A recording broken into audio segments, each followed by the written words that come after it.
Welcome back, Cubs. Direwolf here, and today I want to talk to you about Anita Sarkisean, and joining me is Esoteric Entity.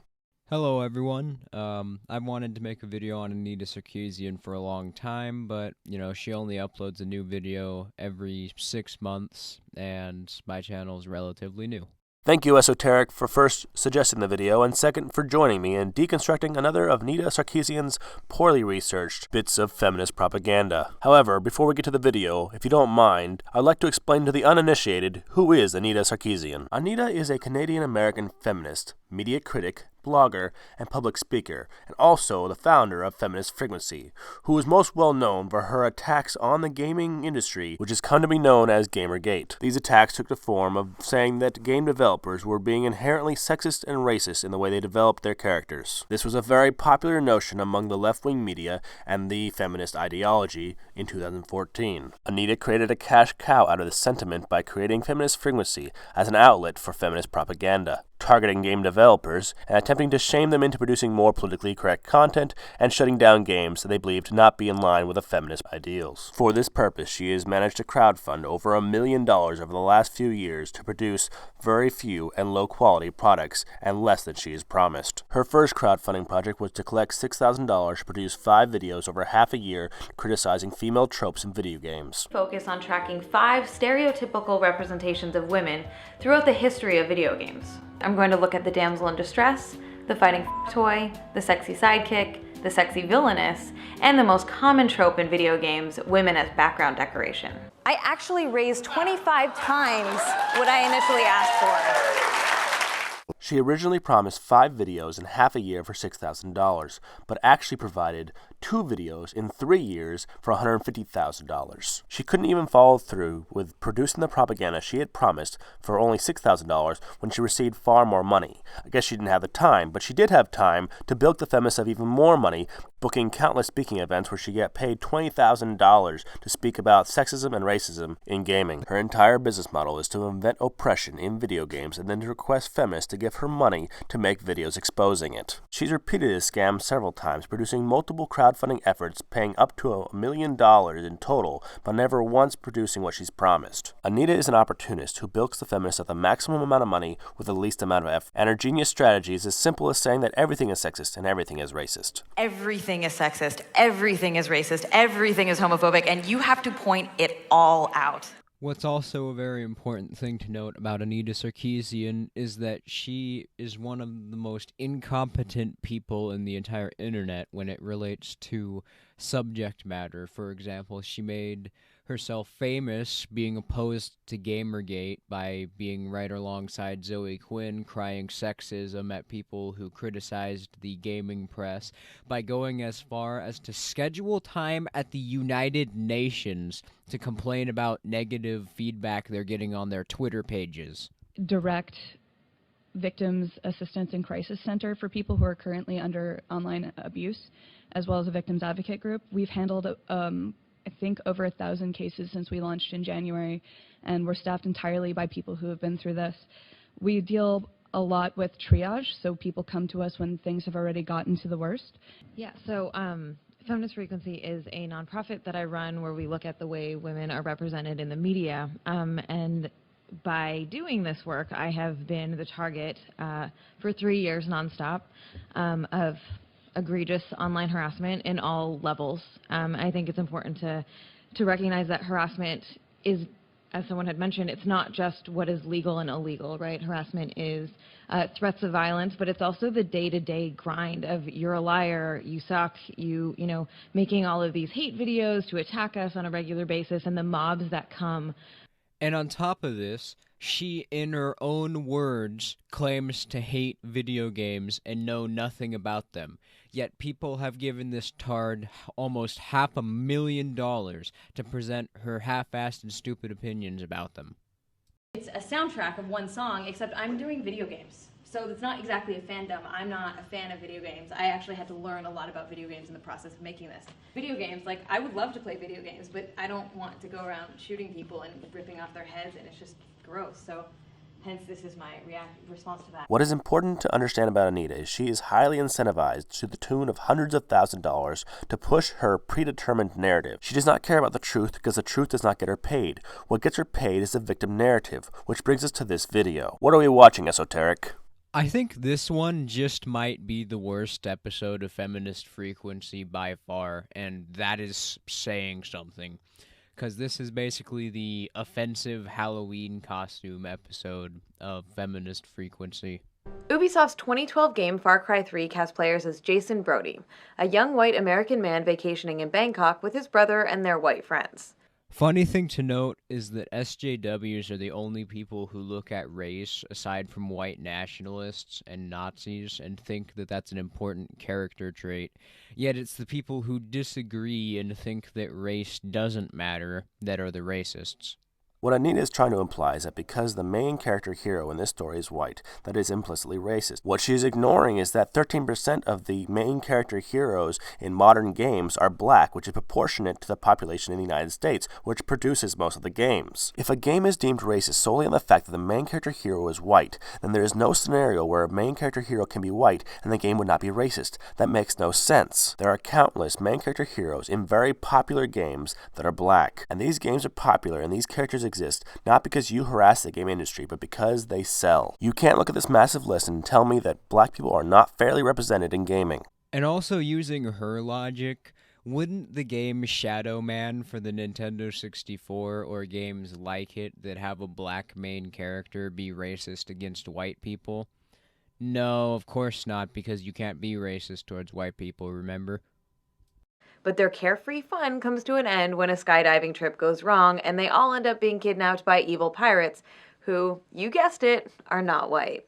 Do I really need to point out that more game villains are white than are black? For instance, the villain from Tekken, all the Star Wars games, the king from Heavenly Sword, all of the Final Fantasy villains, at least all the ones I can think of. There's been a lot. The villain from Metal Gear Solid, Call of Duty Modern Warfare, and many other games. In fact, far more games than have black villains. Your implication that this is a trend is ridiculous and false. This is just such a superficial way of looking at media. Like, what about games where, I don't know, animals, anthropomorphic or not anthropomorphic, are main characters? What about females being main characters? What about, I don't know, beings that aren't animals or humans being main characters? Because those exist too, like Pinball FX.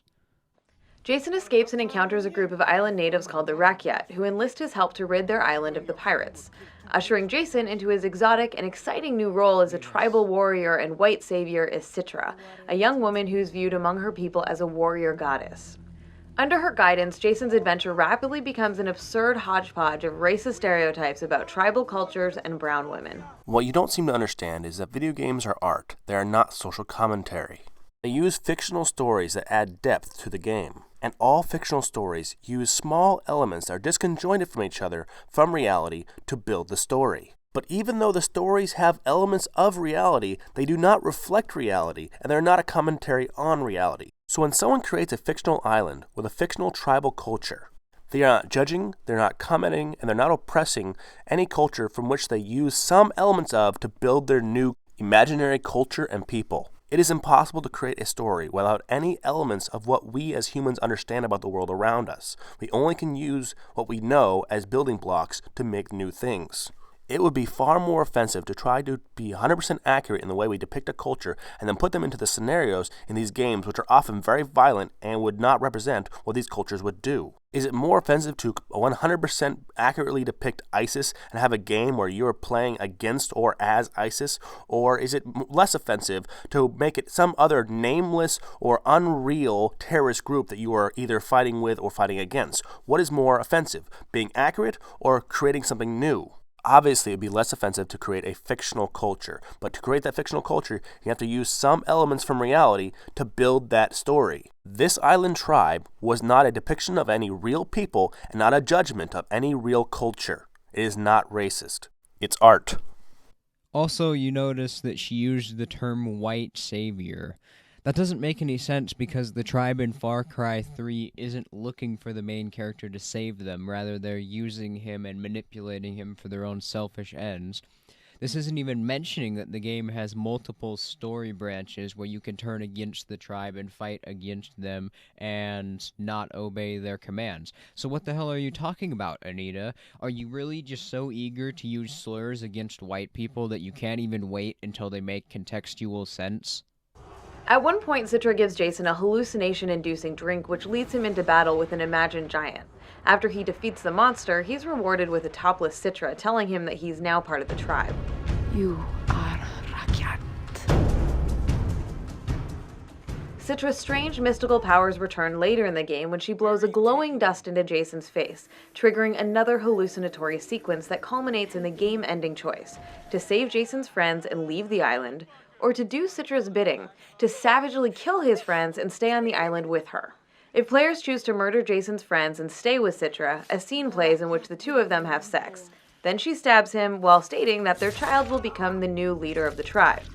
I guess those mystical tribal powers of hers just immediately let her know that she's already pregnant. I'll be yours. But Citra does not have magical powers, though. You yourself acknowledged that the only reason that happened was because she blew a hallucinogenic substance into his face. On one hand, Citra is yet another example of a female character whose sexuality is presented as a motivator and reward for the presumed straight male player. Yes, this game was marketed and created for the demographic of straight male players. There's nothing wrong with that. Straight male players is the majority demographic of all gamers, so it is actually smart business, and that's why most game developers produce most of their games for an audience of straight male gamers, because those are their customers, and game developers have to produce games that their customers want. Games like these are made with such great budgets and with such great details because games like these sell. If people keep buying these kinds of games, then we'll keep getting more games like this, but with increasing quality. Radical feminists do not buy games, so game developers should not and do not cater to feminists when they make games. That's not to say that game developers don't produce games for other demographics. Game developers do produce games for young boys and girls and also for women. There's nothing sexist and nothing racist about this. They're giving the customers what they want. But there's something more insidious happening with Citra. Her body paint and magical powers suggest she practices some sort of tribal mysticism, which also roots her in a long-standing tradition of racist stereotypes. These elements of sexism and racism intersect, turning Citra into a stereotype of an exotic, primitive, mystical, savage, sexualized woman of color. She's an invented, fictional character, not an oppressed person, and she does not represent any real, oppressed, or marginalized person or group. Her appearance, her actions, her words, and her story are not a commentary on any real people or any real culture. And no one uses a depiction of a fictional character like this as a basis for real bigotry towards real people, and trying to imply that is so many levels of stupid. Especially because Citra doesn't fucking have magical powers. This linking of sexism and racism is an example of what's called exotification. Exotification occurs when a group is treated as inherently different, alluring, and strange. For instance, when certain white men falsely view Asian women as inherently more obedient or submissive than women from other cultures and sexually fetishize them as a result of these false notions, those women are being exotified, and their race is falsely depicted as the defining aspect of their character and personality. Do you understand that realizing and understanding cultural norms is not bigotry? The example that you used is actually true. There are some parts in Asia where, because of the culture, women have more of a subservient attitude. Go to Japan sometime. If you take a woman from Japan and bring her to America and have her raised as a child in America, she'll have a different cultural norm than if she were to be raised in Japan. And if you take a girl from any racial background and have her raised in Japan, then she'll be raised with Japanese social norms. And by the mere fact that this cultural norm is from a foreign country makes it exotic. Nothing is exotifying it. It is exotic by definition. And who are you to condemn someone fetishizing that exotic behavior? I thought you were all about sexual freedom. You feminists want us to find every body type and every cultural behavior attractive unless it's one of the ones you don't like. I know this is kind of off topic, but you're such a fucking hypocrite. The important distinction between an Asian geisha and an ethnic stereotype is that geishas not only exist and are a common part of Asian culture, but aren't used as a representation of everyone who is an Asian or is part of that culture. For the purposes of this episode, we're focusing specifically on racist stereotypes of tribal and indigenous cultures. But it's important to note that women of color from any background can be, and often are, stereotyped and exotified. Weasel words.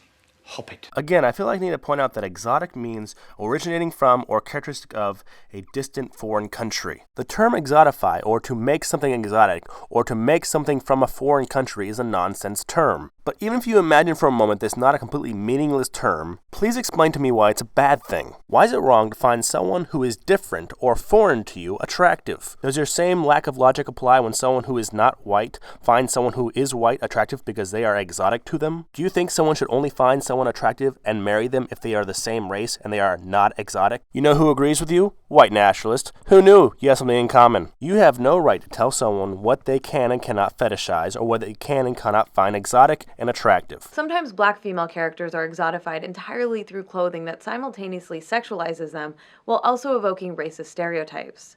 Anita goes on to use the example of Resident Evil 5, where you can unlock a sexy costume for the female main character. She tries to say that features like this both exotify and are racist. Esoteric, I don't think she understands the concept of fan service and how this is not a commentary on black people or tribal culture. No, she absolutely doesn't. And case in point, the company that made Resident Evil 5, Capcom, released Dead Rising 2 only a year later, and in that game, there is a unlockable costume that can make the main character, Frank West, completely naked. Not just scantily clad, I mean like naked, no clothes.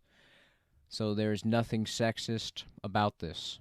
The spirit of the original sorceress, a noble being who watched over the balance of the Triforce. When the evil Ganondorf drives the light from the sorceress's soul, she splits into two, with her virtuous half becoming Lana, who, like the similarly righteous Link in Zelda, is fair-skinned.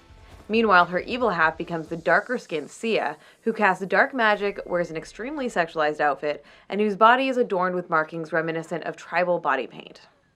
These differences between Lana and Sia, two halves of the same being, directly link the color of their skin to their goodness and virtue, falsely suggesting that a lighter skin tone reflects a purer, more noble spirit. For one thing, the markings on Sia are only a creative touch and have no relevance to any actual tribal culture. You're imbuing more meaning in these markings than the artist originally intended, especially since there is no tribal culture referenced anywhere else in the game. And you're doing the same thing by implying so much negative meaning by the color of the skin of the two characters. Rational gamer not wrapped up in identity politics would just accept the fact that the two characters had to have strong, noticeable differences to distinguish between the two characters and their personalities.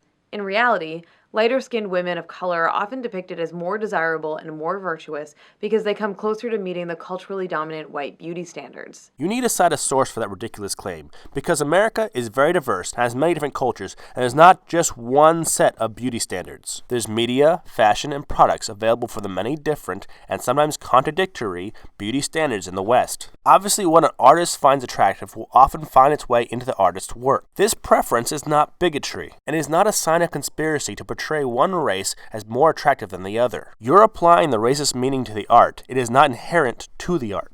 I have literally never heard anyone unironically say that white is beautiful and every other skin tone is gross or unappealing other than SJWs. And even if that was the case, who the hell are you to tell them what they can and can't think is beautiful and not? It doesn't make you racist to not be attracted to somebody for their skin color the same way that it doesn't make you sexist to not be attracted to women when you're a man. This insidious notion that a darker skin tone reflects a less moral or virtuous soul is hardly new to the Zelda franchise, in which the heroic and noble characters like Link and Zelda are fair-skinned, while the recurring villain Ganondorf is associated with the darker-skinned Gerudo people.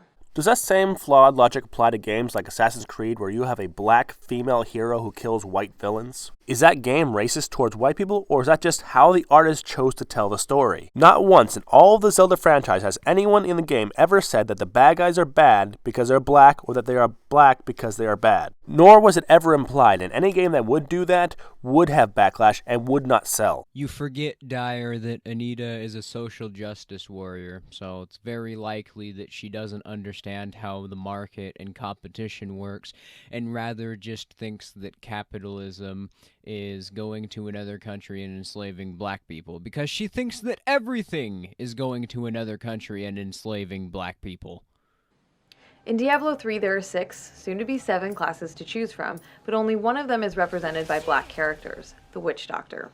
employing just about every visual stereotype about tribal warriors in the book. Elaborate piercings, skull masks and body paint, and carrying voodoo dolls and shrunken heads as items of power. The Witch Doctor is a caricature of tribal identity rooted in centuries-old racist imagery that has no place being perpetuated in the 21st century. All of the classes were inspired by, but not describing reality. None of the character types were made to be realistic. It's a fantasy game, and literally everyone playing the game realizes these are works of fiction for entertainment and not social commentary.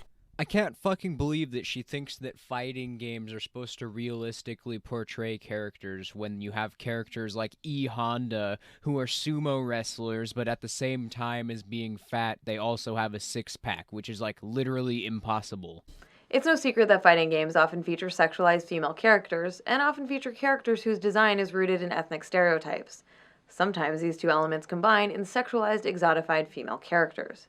In Street Fighter IV, Elena wears, well, she wears almost nothing. But the bands that she wears on her arms, legs, and neck vaguely suggest African tribal culture, and she possesses that stereotypical character trait of a mystical connection to the earth. So in your world, vague similarities equals racism. In my opinion, you have some vague similarities to someone who is mentally retarded. Unfortunately for you, they have an excuse for saying things that don't make sense. You do not. No, Dyer. She has vague similarities to Adolf Hitler. See, her name is not a typical English name. She has white skin. She has brown hair. Oh my god. Anita Sarkisean is literally Hitler. All these stereotypes are anything but harmless. Here in the United States, racist images and stereotypes of black women have been doing tremendous harm for centuries. What? What do characters in video games have to do with slavery? And why are you saying it like it's a white-only trait? Are you not aware of the fact that slave trades have existed on pretty much every continent since humans have existed, and that there's an active slave trade going on right now in the Middle East? Slavery and the actual oppression of black people has nothing to do with the games we were just discussing. If we use the false example that the tribal clothing represents black people in Africa, though being inaccurate, how does that equate to the hatred and oppression and slavery of black people? It doesn't, and your transition to this topic implies that there is a connection that does not exist. In fact, false ideas about black women as inherently hypersexual beings were perpetuated in Southern slaveholding society.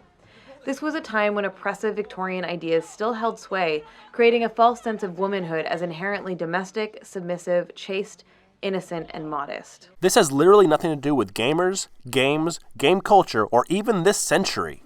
Hell, slavery doesn't even have anything to do with Victorian-era America.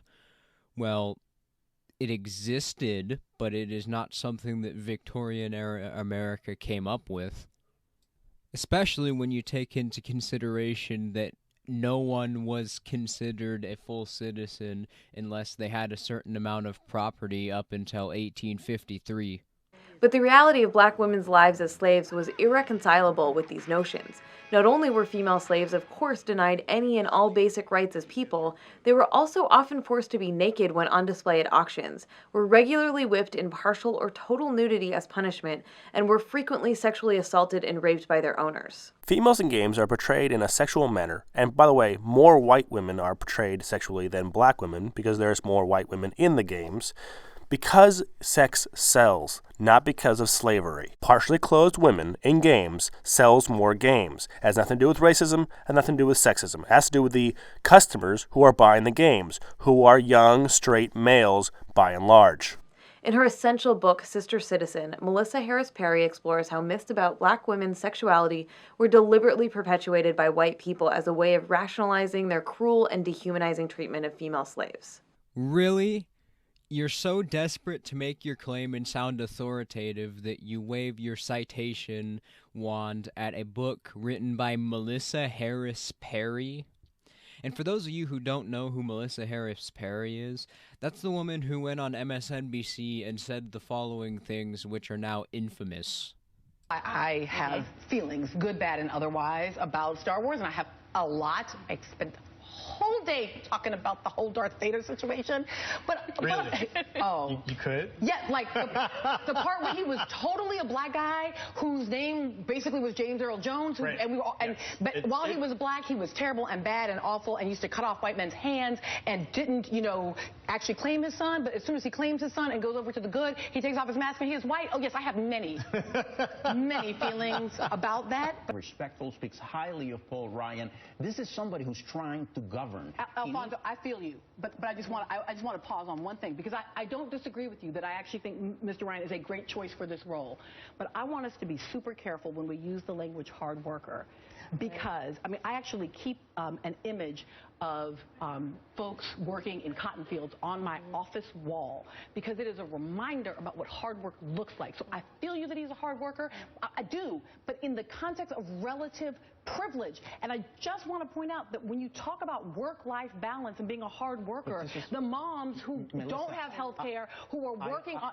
I understand that. But we don't call them hard workers. We call them failures. We call them people who are sucking off the system. Anita, the problem is these games do not dehumanize or justify those attitudes towards black people. Obviously, the problem here is not with the idea of representing women who come from tribal cultures.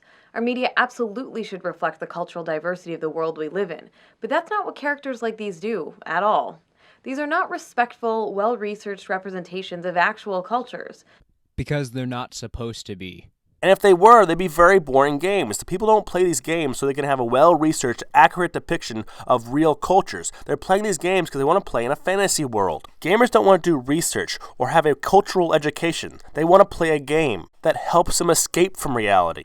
Rather, they represent a form of cultural appropriation, when a dominant culture exploits and often profits from the history, culture, or traditions of a marginalized group. Like a white person putting on a sombrero and a fake mustache, grabbing a bottle of tequila and saying they're going as a Mexican for Halloween. These offensive and embarrassing depictions reduce rich cultures down to a few stereotypical signifiers.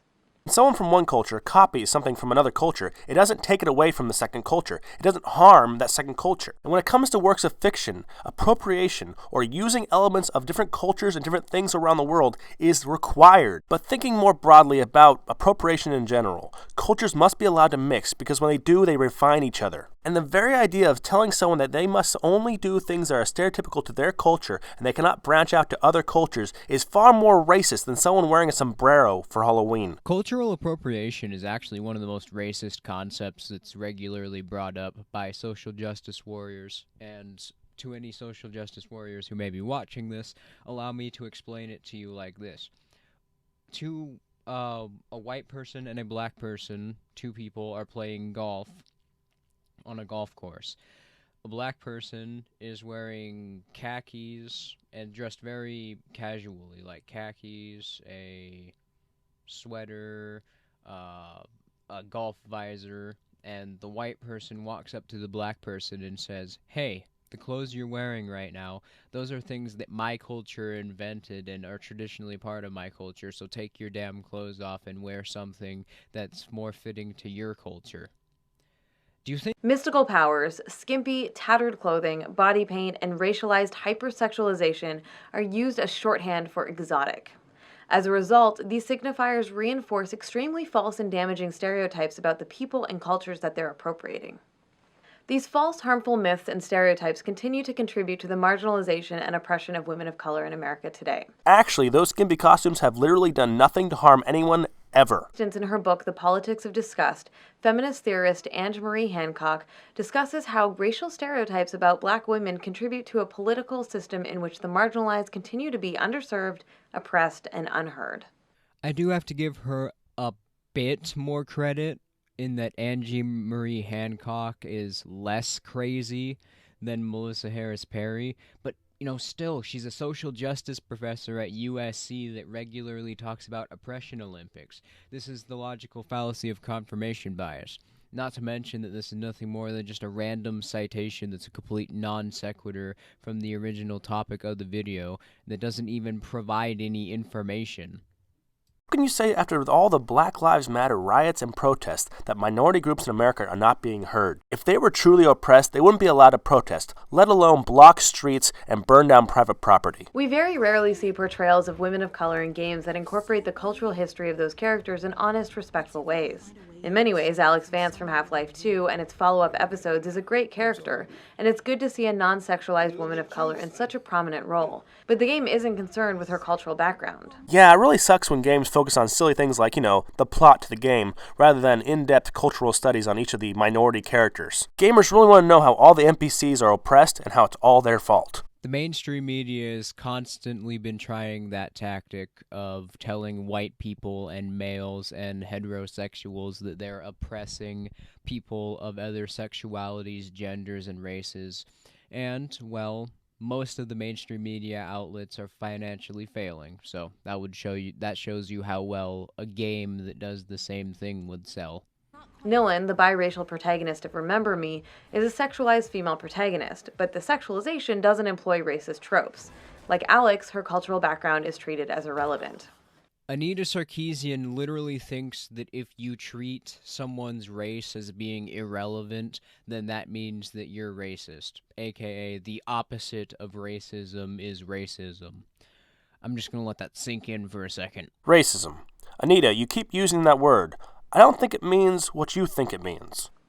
Unfortunately, there aren't many positive examples of women of color in games whose cultural history isn't erased but also isn't presented as the stuff of racist stereotypes.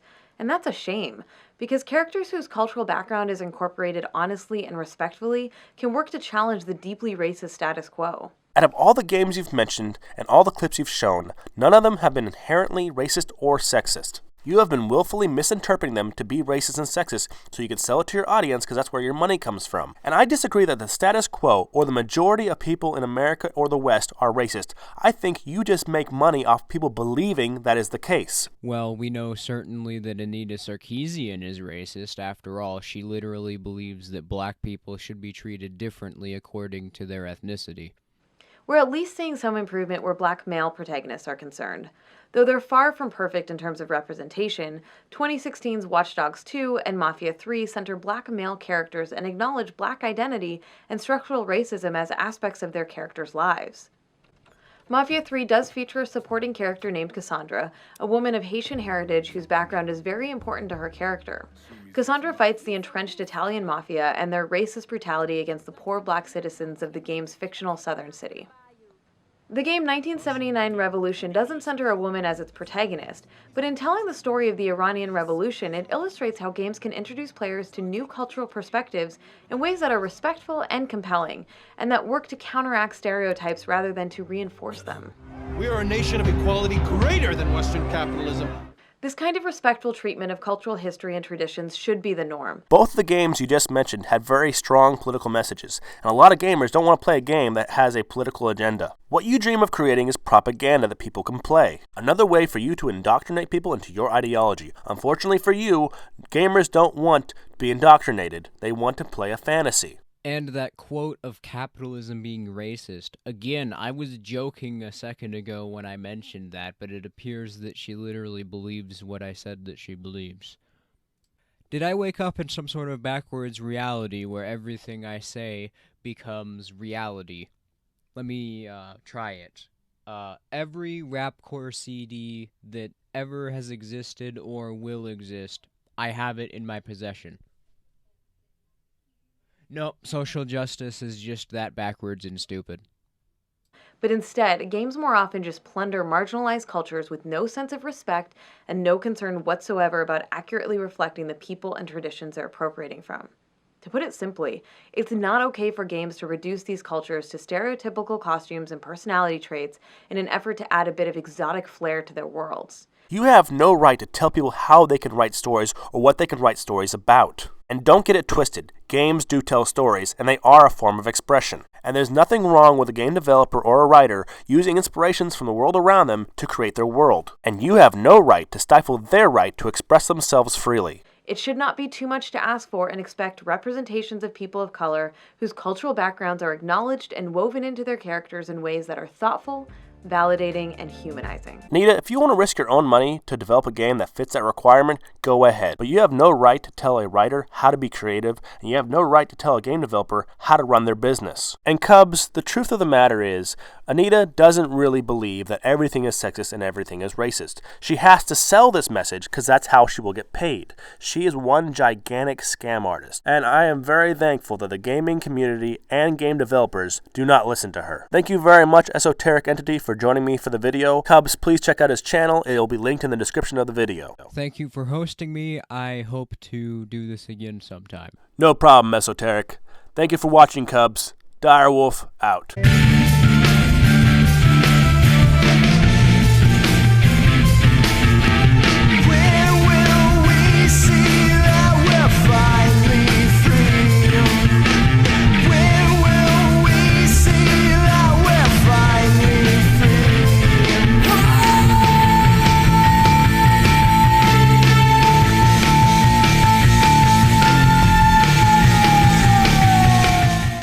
I think it's important to recognize that harassment is, as someone had mentioned, it's not just what is legal and illegal, right? Harassment is threats of violence, but it's also the day-to-day grind of you're a liar, you suck. As always, remember that it's both possible and even necessary to be critical of the media we enjoy. You're a liar, you suck. As always, remember that it's both possible and even necessary to be critical of the media we enjoy. You're a liar, you suck. As always, remember that it's both possible and even necessary to be critical of the media we enjoy. You know, making all of these hate videos to attack us on a regular basis.